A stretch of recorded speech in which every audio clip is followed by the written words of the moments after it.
F-35 Lightning II, SR-71 Blackbird, B-2 Spirit ou F-117 Nighthawk. Tous ces avions de combat ont un point commun, la furtivité.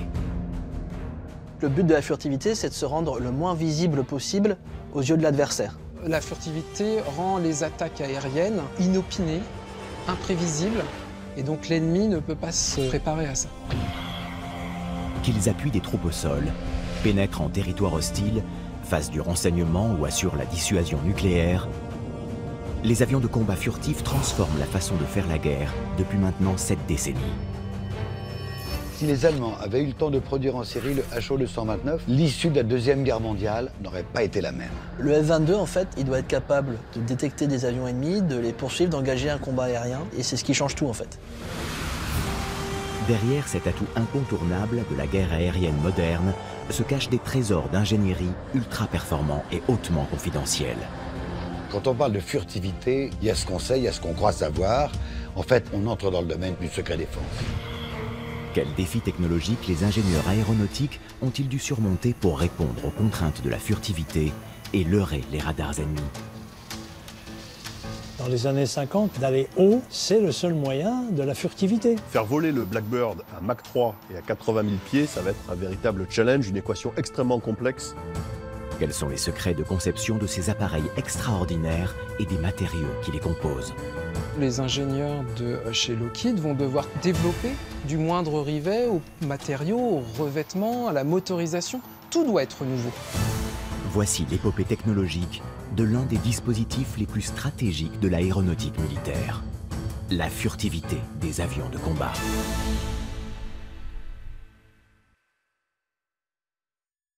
Bonjour, un seul titre ce matin, la guerre qui a commencé à 1h, heure de Paris. Les forces occidentales ont engagé les hostilités contre l'Irak. 17 janvier 1991. Les télévisions du monde entier diffusent les images de la première guerre du Golfe. Dans le ciel de Bagdad, ces milliers de lueurs vertes sont des balles traçantes tirées par la défense anti-aérienne irakienne. Et leur cible, la voici. Un mystérieux triangle noir qu'aucun radar n'a réussi à détecter. Ces images ont été fournies par le Pentagone. Car à l'époque, personne ne connaît cet avion top secret capable de bombarder la capitale irakienne sans être repéré. Son nom, le F-117 Nighthawk. Quand les F-117 participent à la toute première frappe sur les centres nerveux de la défense irakienne, ils n'ont absolument pas été décelés. Ils larguent leurs bombes à peu près tous au même moment, et c'est seulement à ce moment-là que la DCA se réveille. Il arrive, on ne le voit pas, les bombes tombent, il repart, on ne l'a pas vu. C'est la panacée. Au sol, malgré le puissant bouclier anti-aérien de Saddam Hussein, l'artillerie ne parvient pas à atteindre les chasseurs bombardiers furtifs. À l'époque, l'armée de Saddam Hussein, au moment de la guerre du Golfe, était considérée comme la 4e meilleure armée du monde. Mais en fait, ils ont été totalement dépassés par notamment la précision des frappes et puis l'emploi des avions furtifs. Contre toute attente, un mois seulement après le début de l'opération Tempête du désert et près de 2000 missions furtives, les bombes à guider laser des F-117 ont détruit l'essentiel des infrastructures de l'armée irakienne. Une victoire éclair, dans laquelle cet appareil ultra secret a joué un rôle déterminant. Ces statistiques sont impressionnantes. Il y a une quarantaine seulement de F-117 qui sont engagés lors de la guerre du Golfe. Et ces F-117 accomplissent 2% seulement des 100 000 missions aériennes. Par contre, ils détruisent 60% des objectifs stratégiques. Quand les Américains ont imaginé, puis conçu, puis mis en service le programme F-117, ils se sont dit, ça y est, on tient l'arme absolue. Mais quels sont les secrets de l'efficacité du F-117? Que sait-on des caractéristiques hors du commun du mystérieux avion fantôme américain? Destiné aux attaques au sol, le F-117 Nighthawk, aux étranges facettes acérées, est un petit bombardier monoplace de 13 mètres d'envergure. Il atteint la vitesse subsonique de 993 km/h. Son plafond de vol est de 13 700 mètres d'altitude. pour une autonomie sans ravitaillement de 1700 km. La soute à armement ventral emporte 2 redoutables bombes à guidage laser, soit 2270 kg de charge militaire. Mais le principal atout du F-117, c'est à son étonnant design qu'il le doit. Sa forme est conçue pour une exigence, c'est réduire la signature radar. C'est vraiment un avion qui, dès le départ, est conçu pour un but, un objectif, être furtif. Pourquoi l'US Air Force a-t-elle imaginé un appareil aux caractéristiques si exceptionnelles? Le F-117, c'est un besoin. C'est un besoin après le traumatisme du peuple américain après la guerre du Vietnam. Les Américains ont perdu des centaines d'avions. Les Américains vont s'apercevoir que leurs chasseurs bombardiers classiques et leurs bombardiers stratégiques sont régulièrement mis en danger par les missiles soviétiques, notamment autour d'Hanoï. Ces missiles, ce sont les redoutables SAM SA-2 Guideline développés en URSS à la fin des années 50. Armés d'une charge explosive de 130 kg et volant à plus de 3 fois la vitesse du son, ils peuvent repérer, attaquer et détruire n'importe quel avion américain à plus de 40 km de distance. Alors, les missiles SA-2, ce sont des missiles qu'on appelle solaires ou surface-air, qui sont là pour intercepter et détruire les avions adverses, qu'ils soient chasseurs ou bombardiers. Très vite, les ingénieurs américains comprennent que la meilleure parade aux missiles SAM, c'est la furtivité. Si les radars ne détectent pas l'avion, le missile ne l'atteindra pas. L'armée américaine charge alors les plus brillants ingénieurs aéronautiques du pays de trouver une solution. Objectif, réaliser ce qui semblait jusqu'alors impossible, rendre les avions invisibles aux radars ennemis.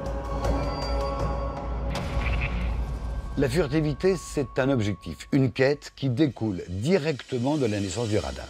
Pour savoir comment un avion peut échapper à une détection radar, il faut en comprendre le fonctionnement. Un radar émet des ondes électromagnétiques dans le ciel dont il capte l'écho lorsqu'elle rencontre un obstacle. Le radar, c'est exactement comme une lampe de poche. Vous êtes la nuit dehors, vous éclairez le ciel, s'il n'y a rien à voir, il n'y a que du noir. Le radar, lui, il n'envoie pas de la lumière, mais une onde électromagnétique qui va comme ça balayer le ciel. Si un objet est là-bas, eh bien, hop, le signal va revenir en écho et je vais le revoir sur mon écran radar. C'est ce qu'on appelle la SER, la surface équivalent radar. Plus l'objet est gros et métallique, plus gros sera le point sur mon écran. Alors la SER de l'objet, c'est donc une quantité qu'on exprime en mètres carrés, et plus cette valeur est importante, et plus donc l'écho qui va être envoyé par la cible va être de fort niveau. En comparant les durées d'émission des signaux reçus par les antennes, il est donc possible de déterminer la taille, la forme, la direction et la vitesse d'un avion. Et surtout, d'en localiser précisément la position. Le radar est né au début du XXe siècle. Dans les années 30, des scientifiques l'utilisent à des fins météorologiques pour détecter les orages. Très vite, ils s'aperçoivent que les ondes électromagnétiques permettent également de repérer des appareils en vol. À l'aube de la Seconde Guerre mondiale, la Royal Air Force comprend immédiatement le potentiel stratégique d'un tel système et décide d'équiper la côte britannique d'une ceinture de protection radar nommée la Chain Home. La Chain Home permettait de détecter les avions allemands à peu près quand ils commençaient à décoller du nord de la France et à traverser la Manche. Donc ça donnait aux chasseurs britanniques un préavis suffisant pour décoller et monter intercepter les avions allemands. Grâce à la Chain Home, pour 900 avions britanniques abattus, 1700 appareils allemands sont détruits en vol. Un bilan terrible pour l'assaillant nazi. La Chain Home, elle a permis la victoire britannique de la bataille d'Angleterre, donc elle s'est montrée très efficace. Tous les états-majors comprennent alors que l'utilisation du radar a définitivement changé les règles du combat aérien moderne. Il marque le départ d'une incroyable course à la technologie, entre celui qui aura le meilleur glaive pour frapper et celui qui aura le meilleur bouclier pour se protéger.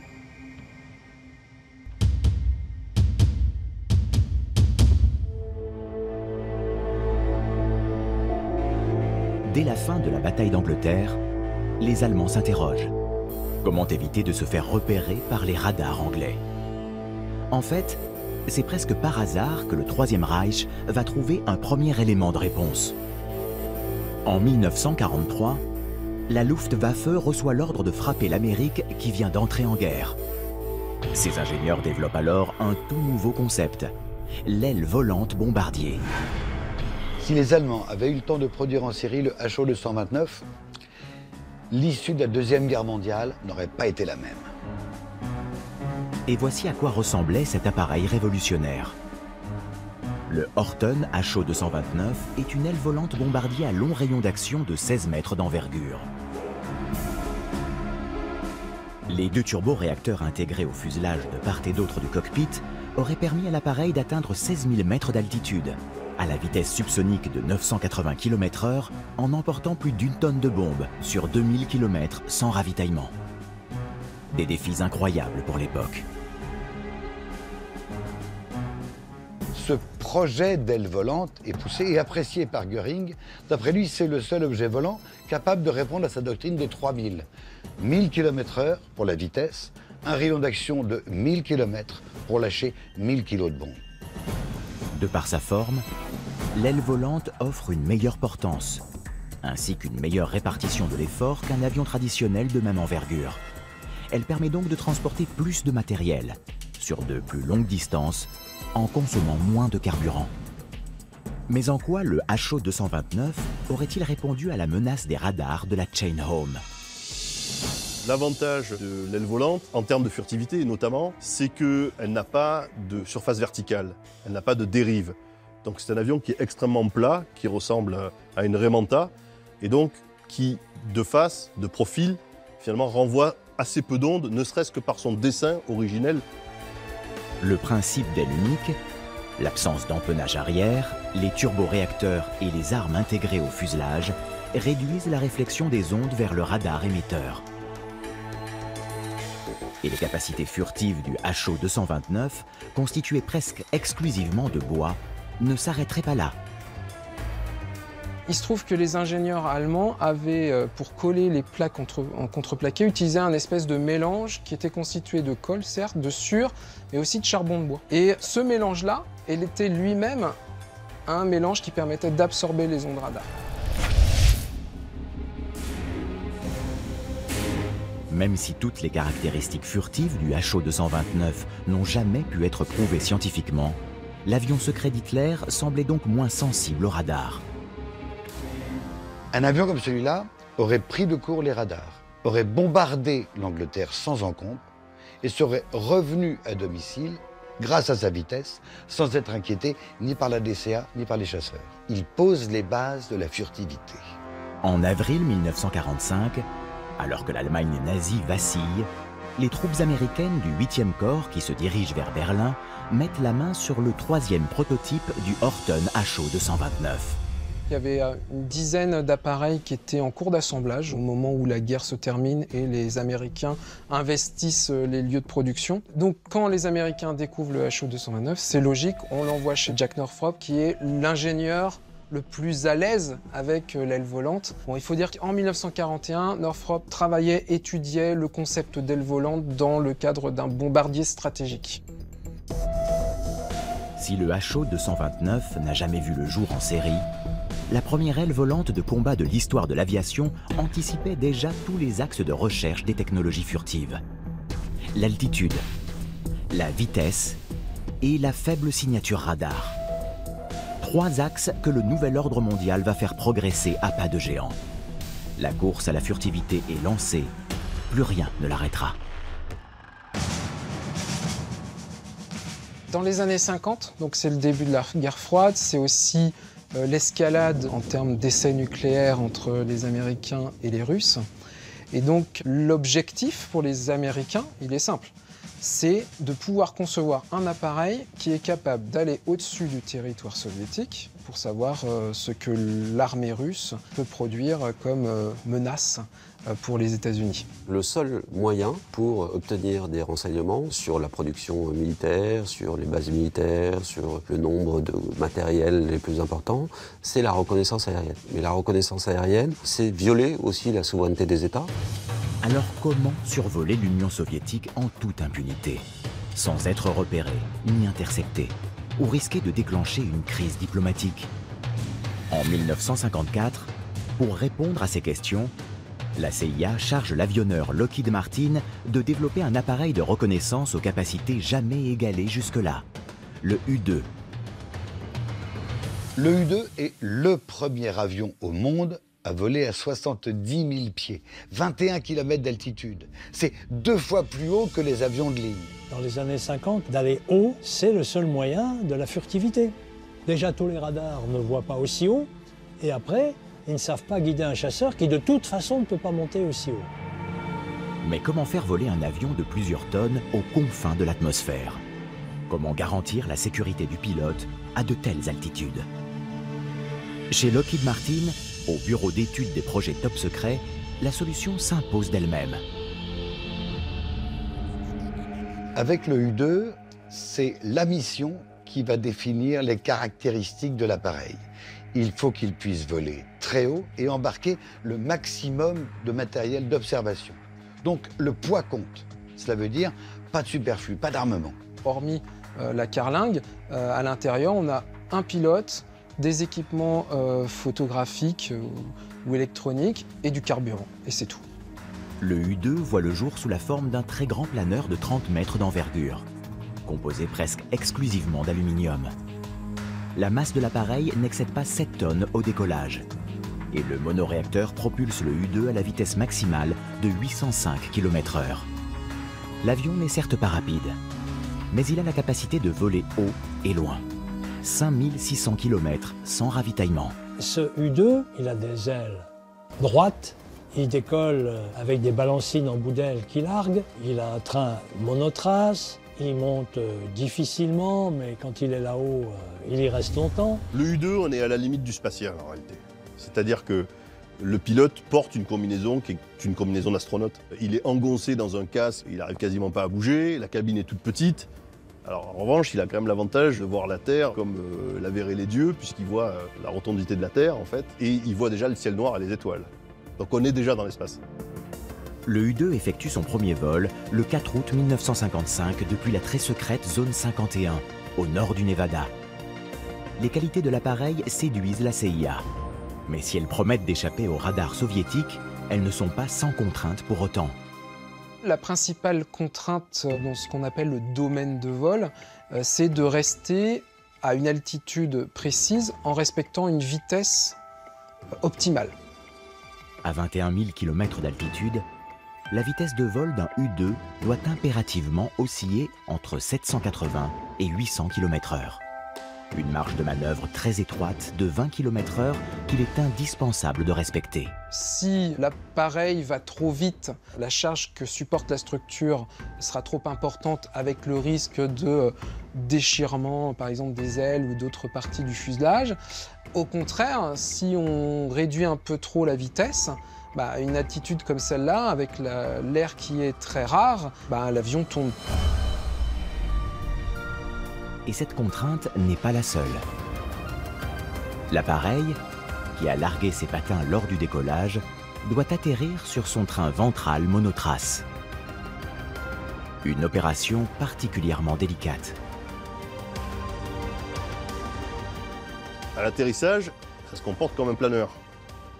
Donc quand les U-2 se posent, il y a généralement une grosse cylindrée américaine qui vient derrière pour surveiller l'atterrissage et qui guide le pilote pour éviter qu'une aile touche l'herbe d'un côté ou de l'autre de la piste. Ce mode opératoire n'entache pourtant pas les qualités que laisse entrevoir le U-2. En 1956, la première mission de reconnaissance au-dessus de la Pologne et de la République démocratique d'Allemagne est un succès. L'avion n'est pas détecté. Quelques semaines plus tard, le U-2 effectue son premier survol de l'espace aérien soviétique. C'était un 4 juillet 1956, donc jour de la fête nationale américaine, où le U-2 traverse le territoire russe en volant au-dessus de Leningrad et de Moscou. Et le U-2 va ramener quantité de documents et des photographies de bonne qualité, de très bonne qualité, des sites nucléaires soviétiques. Pourtant, le succès de l'opération reste en demi-teinte pour le gouvernement américain qui souhaite agir en toute discrétion. Les premiers vols de U-2 au-dessus de l'Union soviétique sont repérés, bien sûr, mais ils ne sont pas interceptés. À chaque fois, les soviétiques les voient venir, ils envoient des chasseurs, mais les chasseurs, ils font comme ça, quoi. Ils n'arrivent pas à joindre. Et il y a des protestations des soviétiques devant les Nations Unies sur ces violations de la souveraineté aérienne de l'URSS. Les missions des U-2 violent clairement le droit international et sont donc menées clandestinement par la NASA, pour le compte de la CIA. Une couverture toute trouvée. Lockheed et le Pentagone vont choisir la désignation U pour Utility. C'est-à-dire ils vont dire « Non, on n'a pas fait un avion de reconnaissance, on a fait un avion d'observation de la Terre et un avion météo, Utility ». C'est un avion qui est destiné à aller chercher des particules en altitude et c'est un avion qui est destiné à faire de la recherche météorologique. En fait, pas du tout, c'est un avion espion. À l'aube des années 60, même si les nouveaux réglages des radars permettent de repérer le U-2, l'appareil est considéré comme arborant une furtivité tactique. Car à plus de 20 km d'altitude, il reste inaccessible.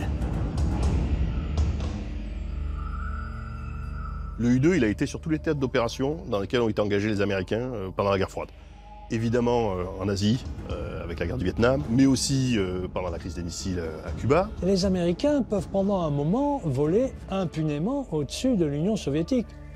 Pas qu'au-dessus de l'Union soviétique, ils font aussi des vols au-dessus de leurs alliés, parce que c'est une bonne guerre. En tout cas, le U-2, c'est un avion qui va inquiéter très vite les Soviétiques, parce qu'ils savent que les Américains lisent à livre ouvert dans leur jeu.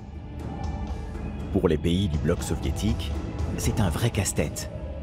Comment intercepter cet appareil qui les nargue en toute impunité? Développer un intercepteur capable de voler aussi haut demande des moyens et du temps qu'ils n'ont pas. Ils décident alors de miser sur un tout nouveau missile à très long rayon d'action. Les Soviétiques, conscients de la menace, vont se mettre au travail et vont développer un missile avec plusieurs étages qui sera capable de grimper à 70 000 pieds. En fait, ils vont développer le SA-2. Ils vont non seulement développer le SA-2, ils vont développer un concept d'emploi avec. Les Russes mettent en œuvre donc une stratégie qui consiste donc à envoyer non pas un missile, mais une myriade de missiles. Le 1er mai 1960, lors du 24e survol de l'URSS, un U-2 de la CIA disparaît en mission. Aux commandes, le pilote Gary Powers. L'U-2 va passer vertical, un site de défense solaire. Les Russes vont tirer une bordée de missiles. Le U-2 finit par tomber parce que les systèmes d'armes utilisés par les Russes ont une portée beaucoup plus importante que ce que les Américains imaginaient. Les Américains vont apprendre avec l'affaire Francis Gary Powers qu'ils sont plus invulnérables au-dessus du territoire soviétique. Côté soviétique, cette interception est une formidable aubaine pour les ingénieurs. La récupération des débris est une occasion inespérée de rattraper leur retard. Les Russes se retrouvent avec le U-2, craché mais exploitable, et donc ils vont faire ce qu'on appelle du rétro-engineering, de façon à décortiquer l'ensemble de ses avantages, technologies et autres matériaux, et ils vont développer une pâle copie, je dirais, du U-2 qu'on appelle le S-13. Ils ont fait une maquette, ils communiquent énormément en disant maintenant nous aussi on a notre U-2 soviétique, mais en fait il n'a même pas volé. En mai 1962, le programme soviétique du Beriev S-13, initié par Nikita Khrouchtchev, est abandonné. Il se trouve que les Russes n'avaient pas les capacités ou technologiques, ou matérielles, ou industrielles de produire un équivalent du U-2. Donc le S-13 est passé aux oubliettes de l'histoire. Aux États-Unis, l'affaire Gary Powers est un échec retentissant dont il est urgent de se relever. Les Russes ont maintenant des missiles qui vont plus haut et plus vite. Réponse des Américains, on va inventer un avion qui aille encore plus haut et encore plus vite. Et cet avion révolutionnaire qui va faire franchir un nouveau palier à la technologie furtive, le voici. Le Lockheed A-12. Un avion de surveillance à haute altitude et à grande vitesse, capable de monter à 80 000 pieds et de voler sur de longues distances, à une vitesse supersonique invraisemblable. Pour le Lockheed A-12, on est sur du Mach 3, donc des appareils qui volent à plus de 3000 km/h, et pour les dernières versions qui atteignent 3700 km/h. Donc on est sur des vitesses complètement effarantes. Le but principal sera vraiment d'avoir l'avion militaire le plus rapide au monde, capable d'échapper à tous les missiles et à tous les intercepteurs qui existent à l'époque. compte tenu des technologies de l'époque, on rentre quasiment dans la science-fiction. Parce que c'est un avion qui va réunir un nombre de technologies incroyables. Comment faire voler un avion à de telles vitesses et à des altitudes si élevées? À quels défis les ingénieurs vont-ils se confronter pour répondre aux exigences de la CIA? Du fuselage à la cellule, en passant par le train d'atterrissage ou les moteurs, tout est à inventer. La première difficulté à surmonter avec ce type d'aéronef, c'est déjà d'avoir un aéronef qui puisse voler à cette vitesse. Donc l'aspect quand même aérodynamique était quand même un élément très dimensionnant. Pour aller aussi vite, on voit qu'on a un fuselage très allongé et très plat, et à l'arrière 2 gros réacteurs et pratiquement pas d'ailes en fait. Le but c'est de réduire au maximum la traînée de l'avion. Le fuselage d'un avion qui se déplace à plus de 3000 km/h peut atteindre des températures supérieures à 350 degrés. La machine est mise à rude épreuve. Pour protéger le pilote, les ingénieurs ont imaginé un cockpit en quartz qui puisse résister même à très haute vitesse quand ces températures très fortes créées par le frottement de l'air se développent autour de l'avion. On va se rendre compte très rapidement qu'il faut protéger l'équipage, évidemment, mais il faut aussi et avant tout protéger les équipements. Donc les Américains vont choisir de fabriquer un avion qui sera en titane, un matériel qui est léger, qui résiste bien à la chaleur, mais qui est difficile à usiner. Le titane est si difficile à travailler, à mettre au point qu'il y a beaucoup d'avions, des prototypes qui ne voleront jamais. Il y a toujours quelque chose qui ne marche pas. Si le titane est difficile à travailler, c'est en revanche le seul matériau connu capable de répondre aux contraintes mécaniques auxquelles l'avion supersonique est exposé. Pourtant, une difficulté demeure. Seul problème, à l'époque, le titane est produit essentiellement en URSS. On a un avion qui est donc avec un matériau rare qu'il faut se fournir dans un pays qui n'est pas un pays allié. Et en plus, on a un coût très élevé qui vient s'ajouter à toutes les autres contraintes technologiques qu'on a sur cet appareil. Une fois l'appareil opérationnel, reste à déjouer efficacement les systèmes de reconnaissance ennemis. Pour cela, le A-12 ne doit pas seulement voler haut et vite. Les ingénieurs de chez Lockheed doivent aussi le rendre plus difficile à détecter par les radars. Ce concept de faible détection marque une nouvelle étape fondamentale dans l'évolution des technologies furtives. On parle alors de furtivité passive, fondée sur la forme et les matériaux de l'appareil. La géométrie y fait pour beaucoup. Le fait d'avoir des courbures très propres, très effilées au niveau des ailes, le nez qui est parfaitement découpé et effilé, tout ça, ce sont des points qui permettent d'être très peu visibles au travers des radars adverses. Afin de limiter la réflexion des ondes radar vers l'émetteur, les ingénieurs de chez Lockheed affinent la géométrie du A-12. La flèche de la voilure est accentuée. Le fuselage est écrasé et doté de bords d'attaque très prononcés, courant de la pointe du nez jusqu'à l'emplanture des ailes. Enfin, les empennages verticaux sont inclinés de 15 degrés vers l'intérieur. Et les principes de furtivité du A-12 ne vont pas se cantonner à la géométrie de l'appareil. Pour le A-12, on a mis au point pas mal de choses sur son revêtement. Notamment, on a des peintures spéciales composées de microbilles d'acier qui absorbent les ondes radar. On a ce qu'on appelle des triangles rames, qui sont faits des triangles dans lesquels l'onde radar va se piéger toute seule.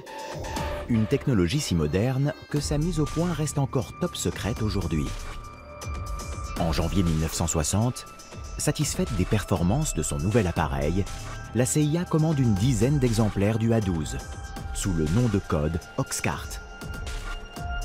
Le A-12 était plutôt destiné à des missions d'attaque. Très rapidement, sa soute va être supprimée, son nez va changer et on va installer à bord des systèmes de reconnaissance. Des caméras, des capteurs, beaucoup de capteurs. Et donc en fait, d'un avion qui était plutôt destiné à être un super avion d'attaque, ça va devenir un super avion de reconnaissance stratégique.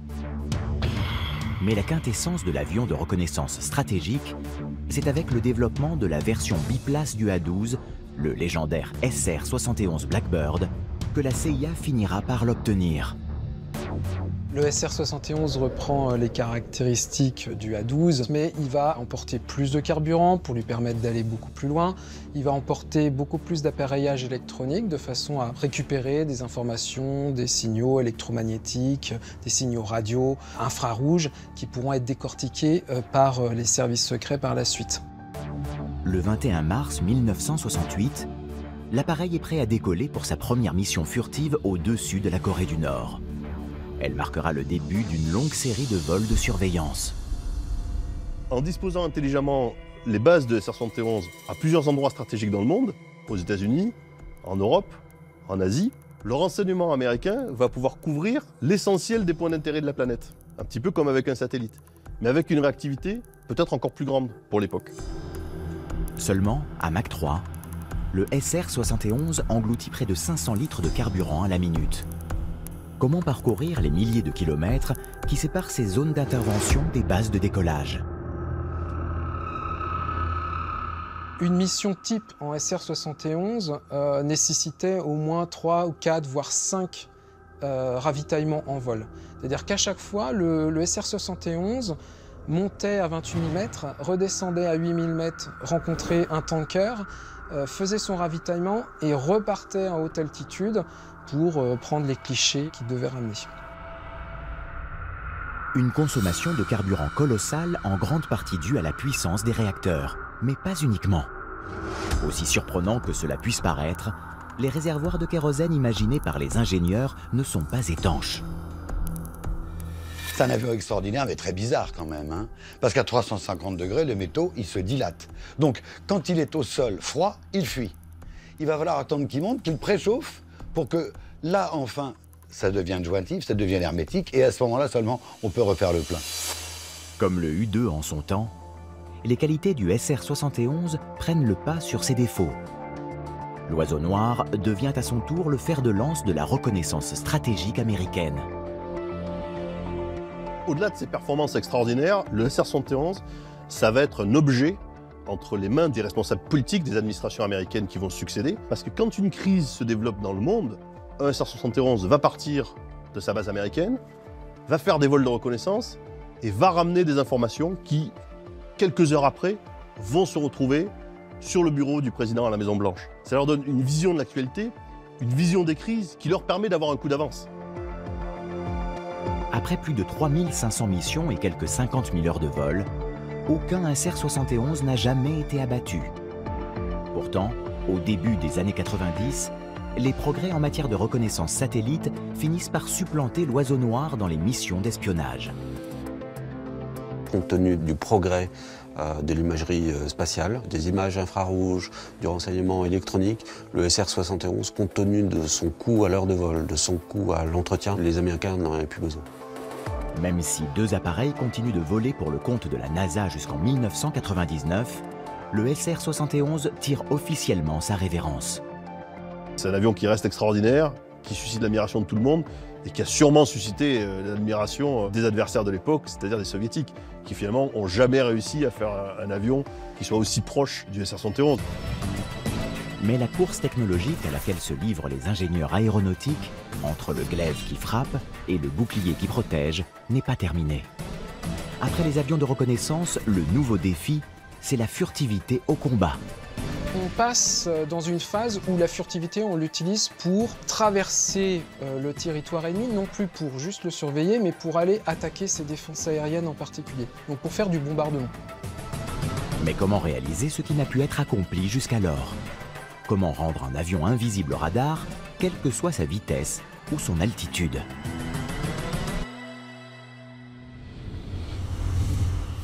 C'est avec le fameux F-117 Nighthawk et ses formes improbables que les ingénieurs apportent des réponses dès 1975. La géométrie du F-117, elle est révolutionnaire. Elle est basée sur une équation mathématique qui permet de prédire comment vont se réfléchir les ondes électromagnétiques. Ce F-117 est vraiment nouveau de par ses formes. C'est une sorte de flèche, il est totalement plat sous le dessous, il a de multiples facettes, les formes sont totalement cassées sur le dessus. Le but, c'est bien de ne pas réfléchir les ondes reçues vers le radar adverse, mais qu'elles soient réfractées un petit peu dans les différents endroits de l'espace. c'est ce qu'on appelle la diffraction des ondes radar. Un concept complexe qui nécessitera l'avènement d'une autre technologie pour être enfin exploité en vol. Sans les développements de l'informatique, il n'y a pas de Nighthawk, il n'y a pas de F-117. À la fois pour sa conception, qui nécessite des calculs importants pour connaître les angles les plus adaptés pour telle ou telle situation d'onde radar, mais aussi pour les capacités de vol. C'est la furtivité qui va dicter le dessin de l'avion. Et finalement, l'aérodynamique va être secondaire, ce qui va donner lieu à une équation extrêmement compliquée à résoudre. Une équation qui se traduit par de multiples facettes, un fuselage aux jonctions discontinues où chaque panneau s'imbrique selon une ligne brisée. Un cockpit en dents de scie et un équipement totalement dissimulé, armes, réservoirs et réacteurs, rien n'est visible. Le second grand principe pour être furtif, c'est d'absorber ces ondes. Donc là, on va traiter le revêtement de l'avion avec des matières spécifiques, avec des peintures spéciales. Par contre, ce traitement, il faut régulièrement l'affiner après chaque vol, vol après vol. C'est un entretien qui est permanent. La moindre réparation sur un F-117, c'est une affaire de spécialiste. Puisque si vous changez une pièce, il faut immanquablement recouvrir la surface de peinture absorbant les ondes radar. Donc tout de suite, c'est une affaire de spécialiste. C'est pas juste une affaire de chaudronnier et de peintre. La forme de l'avion, le revêtement absorbant les ondes et un entretien très minutieux donnent naissance à un appareil à l'empreinte radar minime, estimée à 0,1 m², soit 1000 fois moins que celle d'un avion de ligne. Mais les ingénieurs n'en ont pas terminé avec le développement de l'appareil, car le plus dur reste à faire. Et là encore, l'informatique joue un rôle crucial. Le F-117, c'est un avion qui, sans les commandes de vol électriques et sans les ordinateurs de vol, ne pourrait pas évoluer. Et donc, les ingénieurs de la division Skunk Works de Lockheed vont devoir développer toute une batterie d'ordinateurs associés à des commandes de vol électriques pour que cet avion, qui en réalité serait impilotable, reste maîtrisable par son pilote. Au début des années 80, le chasseur fantôme de Lockheed Martin répond à tous les défis imposés aux ingénieurs. Il entame alors sa carrière opérationnelle dans le plus grand secret. Le F-117, il est autant furtif administrativement que opérationnellement. C'est-à-dire qu'en fait, il y a très peu de personnes qui sont au courant de son existence, y compris même au Congrès américain. C'est un programme capital pour l'époque. Et on sait très bien que les Soviétiques s'y intéressent. Au milieu des années 80, en fait, les Américains vont inventer toute une mythologie autour de l'avion furtif pour masquer la réelle existence et l'utilisation possible du F-117. Ils vont inventer de toutes pièces un avion qui s'appellera le F-19, Stealth Fighter, et qui en fait n'a jamais existé. L'opération de désinformation est un succès. L'avion fantôme américain est si mystérieux qu'il est l'objet de tous les fantasmes. Entre 89 et 91, les autorités belges reçoivent des centaines, des milliers de témoignages d'objets non identifiés, triangulaires, qui volent au-dessus du territoire belge. Cet avion qui doit être invisible, on finit par le voir partout. On croit le voir dans le nord de l'Europe, en Belgique ou en Angleterre, survoler les autoroutes. En réalité, on se demande si ce n'est pas un ovni. Voilà, on est vraiment dans une époque où c'est l'avion qui va susciter le plus de fantasmes. Les exploits du F-117 lors de la guerre du Golfe en 1991 marquent les esprits et renforcent le mythe. Mais 8 ans plus tard, en pleine guerre du Kosovo, un événement inimaginable va tout changer. Le F-117 tombe au Kosovo parce qu'il est tiré par un missile SA-3 avec un radar de première génération.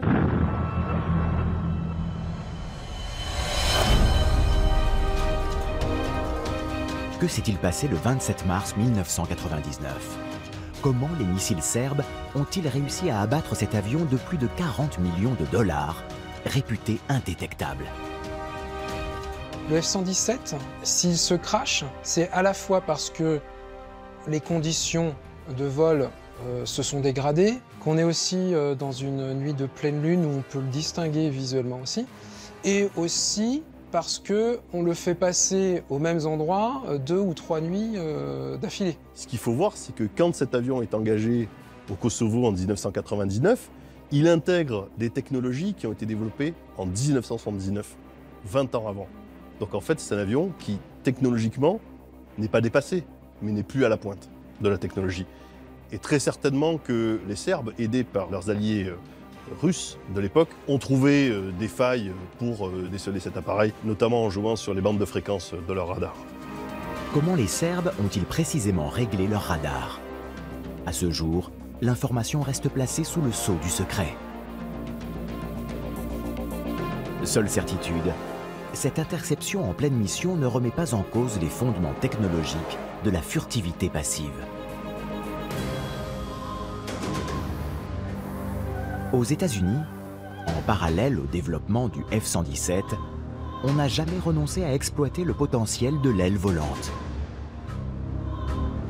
Depuis la fin de la Seconde Guerre mondiale, les ingénieurs de l'avionneur Northrop mettent tout en œuvre pour valoriser le travail réalisé par les nazis sur le HO-229, découvert à la Libération. Après plusieurs prototypes au comportement de vol particulièrement instable, comme le YB-35 puis le YB-49, c'est grâce au progrès de l'informatique que le bombardier furtif à la forme d'aile volante devient possible. 40 ans plus tard, le B-2 Spirit est né. Le B-2, c'est un programme d'avion furtif destiné aux forces aériennes stratégiques américaines, donc destiné à assurer la dissuasion nucléaire. C'est l'avion qui, à la fin des années 80, devait être l'arme ultime de la guerre froide. C'est-à-dire un cran au-dessus encore du F-117, mais pour les mêmes missions. Traverser le rideau de fer et frapper les objectifs stratégiques de l'adversaire. Après le F-117 aux formes anguleuses, le bombardier stratégique à long rayon d'action B-2 Spirit marque un retour à l'aérodynamisme. L'aile volante à la forme de chauve-souris mesure 5 mètres de haut pour 21 mètres de long et 52 mètres d'envergure. Propulsée par 4 réacteurs cachés dans le fuselage, elle est en mesure de parcourir plus de 8000 km sans ravitaillement, à la vitesse de 973 km/h, aussi bien à haute qu'à basse altitude, dans la plus grande discrétion. Le B-2, lui, il est conçu pour aller encore plus loin, on va dire, que le F-117. Il va être capable de faire des missions très longues, une quarantaine d'heures de vol, ce qui est tout à fait exceptionnel. La première utilisation opérationnelle connue du B-2, c'est la guerre du Kosovo. Et là, les Américains vont vraiment vouloir faire la démonstration du punch global, c'est-à-dire leur capacité à partir d'une base américaine, à traverser l'Atlantique Nord, à traiter une cible, à bombarder les cibles qui lui ont été assignées en Serbie et à rentrer ensuite aux États-Unis. Le message, c'est nous pouvons frapper où nous voulons, quand nous voulons, sur toute la planète. En vol, le B-2 est si discret qu'il n'apparaît pratiquement pas sur les radars. Le B-2 est effectivement un énorme avion, mais en termes de signature radar, il ne signera pas plus qu'un petit pinson qui va voler autour d'un arbre. Comme sur le HO-229 en son temps, la forme d'aile volante en W, l'absence d'empennage arrière et le ventre plat ne renvoient pas les ondes vers le radar émetteur. Les entrées d'air des réacteurs en chicane réduisent la réflexion des ondes sur les moteurs.